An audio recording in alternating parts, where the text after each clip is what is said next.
Once upon a time, nestled in the embrace of majestic mountains, there lay a small, peaceful village.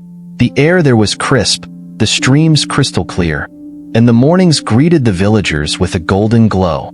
Among the villagers was a young man named Kenji. Known for his restless spirit, Kenji had an insatiable thirst for knowledge and a longing for something more profound than the simple routines of daily life. While others busied themselves with farming, fishing, or trading, Kenji spent his days wandering through the countryside, pondering life's deepest questions. His heart yearned for answers about the nature of peace, enlightenment, and the essence of human existence. One day, during one of his aimless yet purposeful wanderings, Kenji found himself deep within a lush forest. The trees, towering and ancient, seemed to whisper secrets of the universe as the wind rustled their leaves. As he meandered through the greenery, he stumbled upon a sight that took his breath away. A serene temple, weathered by time yet emanating an air of tranquility and wisdom. Its gates, adorned with intricate carvings of lotus flowers, seemed to invite seekers into a sacred sanctuary of knowledge and peace. Intrigued and drawn by an invisible force, Kenji stepped through the temple gates. Inside, the atmosphere was one of profound stillness.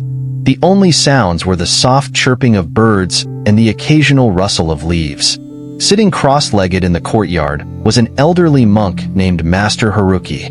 His presence was magnetic, his demeanor calm yet commanding. The moment Kenji laid eyes on him, he felt as though he had found the guide he had been searching for all along. Master Haruki greeted Kenji with a warm smile, his eyes twinkling with the kind of wisdom that comes from years of introspection and experience.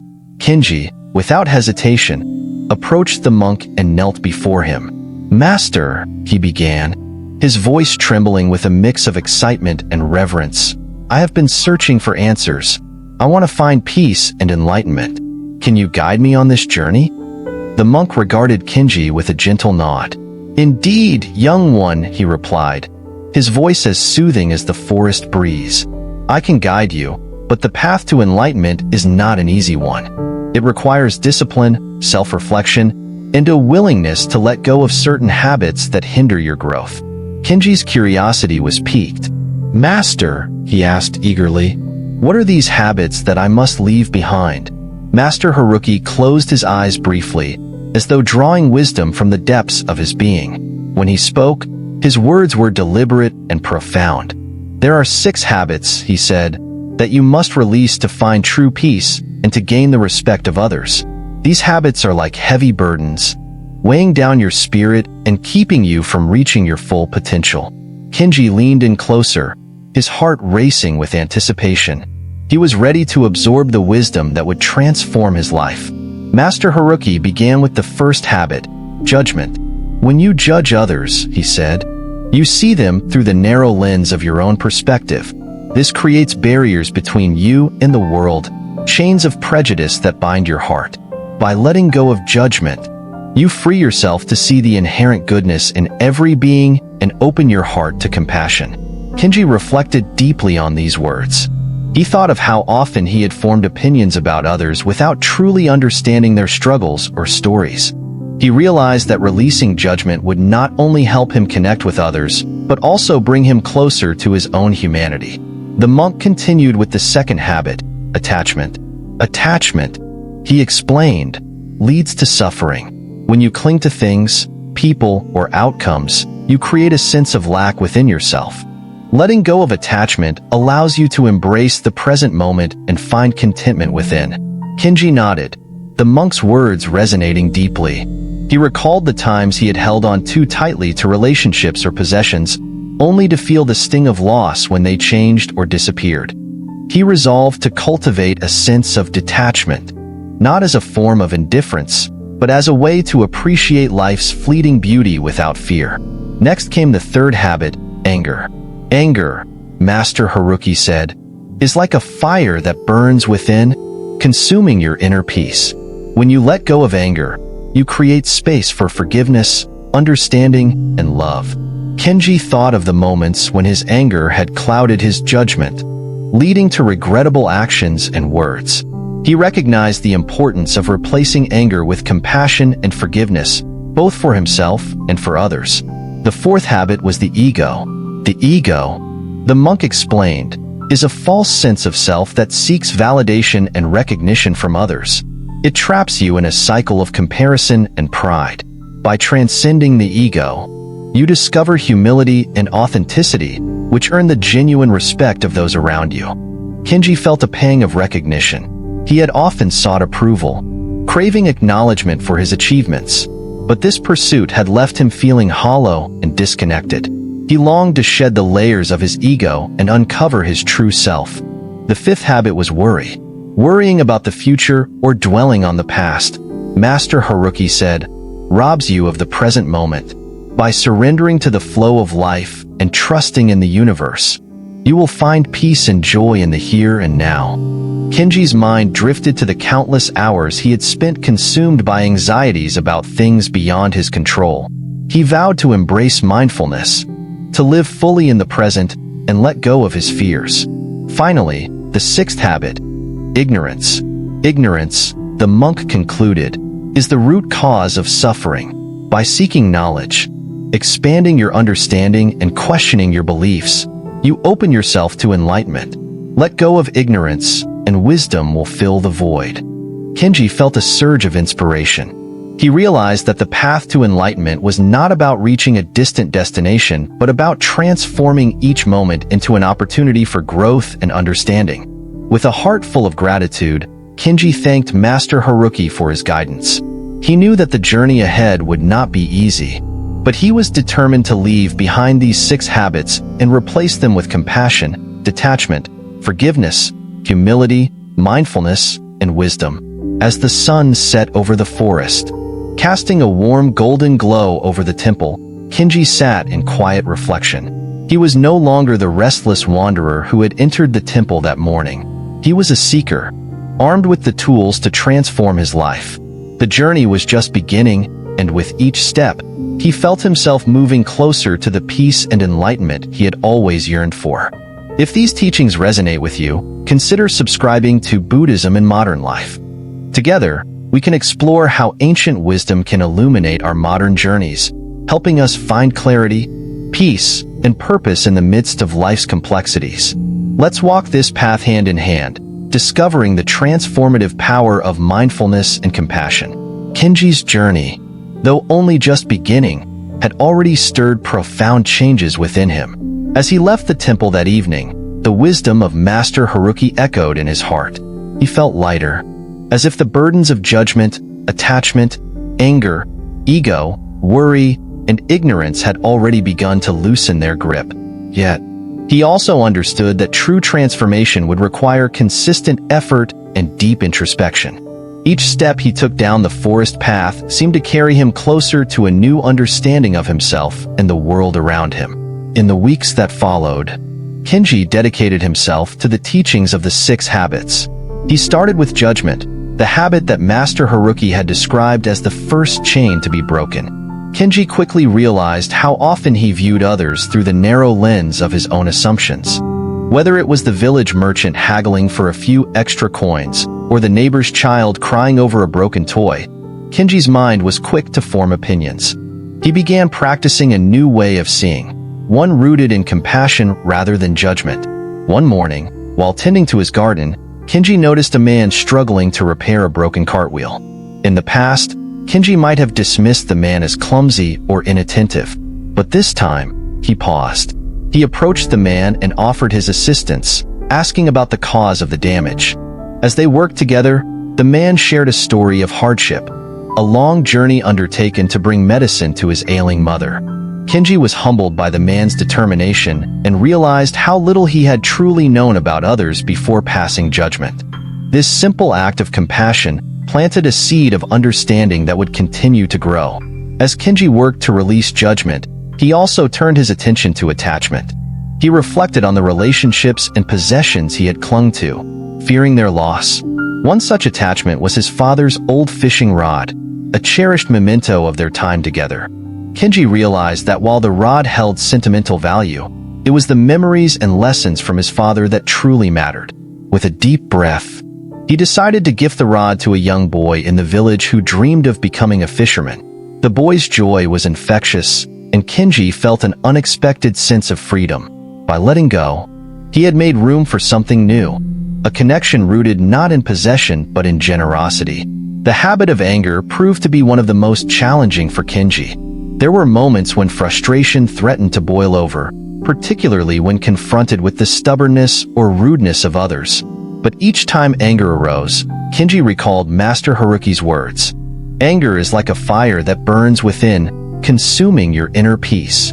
Instead of reacting, Kenji began to pause and breathe deeply, allowing the flames of anger to subside. One evening, a heated argument broke out between two villagers over a boundary dispute. Kenji, observing from a distance, saw the anger escalating on both sides. He approached them calmly, speaking with a tone of understanding rather than authority. By acknowledging each person's concerns and suggesting a fair compromise, he helped defuse the situation. This experience reinforced the power of replacing anger with compassion and understanding. As Kenji confronted the challenges of ego, he became increasingly aware of how often he sought validation from others. Whether it was through his skills, his possessions, or his words, he realized that his actions were often driven by a desire to be seen and acknowledged. Master Haruki's teachings encouraged him to look beyond this need for approval and to embrace authenticity. During a village festival, Kenji was asked to play his flute for the crowd. In the past, he might have worried about impressing others or seeking their praise. But this time, he played not for recognition but for the sheer joy of sharing music. As the melody flowed, he felt a sense of liberation, as though he had shed the heavy cloak of ego. The applause that followed was no longer the goal but a reflection of the genuine connection he had created. The practice of mindfulness became a cornerstone of Kenji's journey, particularly as he worked to release worry. Each morning, he began his day with a simple ritual, sitting quietly by the river, watching the water flow. The river, constant yet ever-changing, became a symbol of life itself. It reminded Kenji that worrying about the future or dwelling on the past only distracted him from the beauty of the present moment. One day, while walking through the village, Kenji noticed an elderly woman weaving baskets. Her hands moved with a steady rhythm, her face serene despite the simplicity of her task. Curious, he approached and asked, "How do you remain so peaceful while you work?" The woman smiled and replied, "Each strand of bamboo is a moment. If I focus on the strand in my hand, the basket will take care of itself."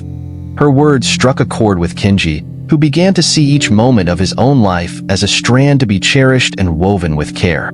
As Kenji continued to seek knowledge, he turned his attention to the habit of ignorance.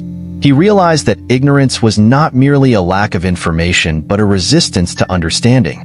It was the refusal to question assumptions, to listen, or to learn. Inspired by Master Haruki's guidance, Kenji became a student of the world around him. He read ancient texts, sought wisdom from elders, and observed nature with a keen eye.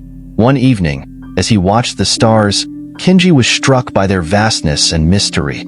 He pondered the interconnectedness of all things, from the smallest grain of sand to the brightest star. This sense of wonder fueled his desire to learn and grow, to replace ignorance with wisdom. Through these practices, Kenji began to transform not only himself, but also the village around him. His presence became a source of inspiration, his actions a reflection of the values he had embraced. People admired his calm demeanor, his compassionate heart, and his wise words. He had become a living embodiment of Master Haruki's teachings. One day, a young wanderer arrived in the village, much like Kenji had years before. The wanderer, eager and full of questions, sought Kenji's guidance. Kenji welcomed him warmly, sharing the lessons he had learned and encouraging the young man to embark on his own journey of self-discovery. The path to peace and enlightenment, Kenji said, begins within. By letting go of the habits that weigh us down, we uncover the light and wisdom that reside in us all. If you, too, are inspired by Kenji's journey, consider subscribing to Buddhism in Modern Life. Together, we can explore how the timeless wisdom of the past can illuminate the challenges and opportunities of today. let us continue to walk this path, discovering the peace and purpose that come from living with mindfulness and compassion. Years passed, and Kenji's journey of transformation continued to evolve. Though he had come far, he understood that enlightenment was not a final destination but a continual practice, a way of living in harmony with the present moment and the truths of life. Each day offered new lessons, challenges, and opportunities to deepen his understanding of the 6 habits he had worked so hard to release. And as he walked this path, his life became a testament to the power of inner transformation. Kenji often reflected on the profound simplicity of the teachings he had received from Master Haruki. The wisdom of releasing judgment, attachment, anger, ego, worry, and ignorance had not only brought him personal peace but had also rippled outward, touching the lives of others. The village, once marked by petty conflicts and misunderstandings, had grown into a community of mutual respect and compassion. Kenji's presence, his calm demeanor, and his compassionate actions served as a quiet reminder of what was possible when one embraced the principles of mindfulness and self-awareness. One evening, as the sun dipped below the horizon and painted the sky in hues of gold and crimson, Kenji found himself sitting on a hill overlooking the village. A gentle breeze carried with it the laughter of children playing and the soft murmur of villagers sharing stories. Kenji closed his eyes, breathing deeply, and felt a profound sense of gratitude for the life he had cultivated. Yet, he also knew that his journey was far from over. There was still much to learn, much to unlearn, and much to share. As the years went on, Kenji became a teacher in his own right, though he often resisted being called a master. To him, the title implied a kind of finality that he did not feel. "I am but a student of life," he would say, continuing to walk the path just as you are. His humility endeared him to those who sought his guidance, and his teachings were marked by a deep sense of practicality and accessibility. Kenji often shared the story of the 6 habits with those who came to him for advice. But instead of presenting them as abstract principles, he wove them into stories and metaphors that resonated with everyday life. For instance, he likened judgment to a pair of tinted glasses. When you wear them, he explained, you see the world through a distorted lens. But when you remove them, you see things as they truly are, clear and uncolored by your own biases. To illustrate attachment, Kenji told the story of a bird in a gilded cage. Though the cage is beautiful and safe, he said, it is still a cage. To truly experience freedom, the bird must let go of its attachment to the comfort of the cage and embrace the open sky. For anger, Kenji shared a parable about a man carrying a burning coal. He holds it tightly, Kenji would say, thinking he will throw it at someone who has wronged him. But all the while, it is his own hand that burns. Ego, he described, was like a shadow that grows larger when the sun is behind you. When you face the light directly, he said, the shadow disappears, and you see yourself as you truly are. To address worry, Kenji told the tale of a farmer and a river. The farmer spent his days fretting about whether the river would overflow and flood his fields, Kenji explained. But the river paid no mind to his worries. It simply flowed. When the farmer finally accepted this, he began to work with the river instead of against it, and his fields flourished. And for ignorance, Kenji often quoted Master Haruki. Ignorance is not the absence of knowledge, but the refusal to seek it. Open your mind, and wisdom will find you. Kenji's ability to connect these teachings to the lives of his students made his lessons resonate deeply. People left his presence feeling not only inspired but also equipped with practical tools for their own journeys of self-discovery. One day, a young woman named Aiko arrived in the village. She was a traveler, much like Kenji had once been, seeking answers to the questions that weighed on her heart. She had heard of Kenji's wisdom and hoped he could guide her. When she met him, she was struck by his kindness and the way he listened without judgment. She shared her struggles with attachment, her fear of failure, and her longing for a sense of purpose. Kenji smiled gently and said, your struggles are not unlike the ones I once faced. The path is not easy, but it is worth walking. Let us begin with a simple practice. He invited Aiko to sit with him by the river and guided her through a mindfulness exercise, encouraging her to focus on her breath and the sound of the flowing water. As they sat together, Aiko felt a sense of calm wash over her, a stillness she had not known in years. Over time, Aiko became one of Kenji's most dedicated students. She embraced the teachings with an open heart, working diligently to release the habits that had held her back. Through her journey, she discovered strengths she had not known she possessed and developed a profound sense of compassion for herself and others. Her transformation inspired those around her, and she became a beacon of hope for others seeking their own paths. As Kenji watched Aiko's growth, he was reminded of his own journey and the guidance he had received from Master Haruki. He often wondered if his teacher knew the extent of the impact his teachings had made, not just on Kenji's life, but on the lives of so many others. And though Master Haruki was no longer with him, Kenji felt his presence in the wisdom that continued to guide him. In his later years, Kenji began to write down the lessons he had learned, hoping to preserve them for future generations. His writings were not scholarly treatises but heartfelt reflections, filled with stories, metaphors, and practical advice. They were a gift to those who would come after him, a way to carry forward the legacy of Master Haruki and the timeless wisdom of the 6 habits. On the evening of his final days, Kenji sat once more on the hill overlooking the village. The laughter of children, the murmur of voices, and the gentle rustle of leaves filled the air. As he gazed at the stars, he felt a profound sense of peace. His journey had come full circle, but the path he had walked would continue through the lives of those he had touched. Kenji's story, like the teachings of Master Haruki, reminds us that true transformation begins within, by releasing the habits that weigh us down and embracing mindfulness, compassion, and wisdom. We uncover the light that has always been within us. And as we walk this path, we inspire others to do the same. If this story has resonated with you, I invite you to subscribe to Buddhism in Modern Life. Together, we can explore how ancient wisdom can guide us in navigating the complexities of our contemporary world. Let us walk this journey hand in hand, discovering the peace, purpose, and connection that await us.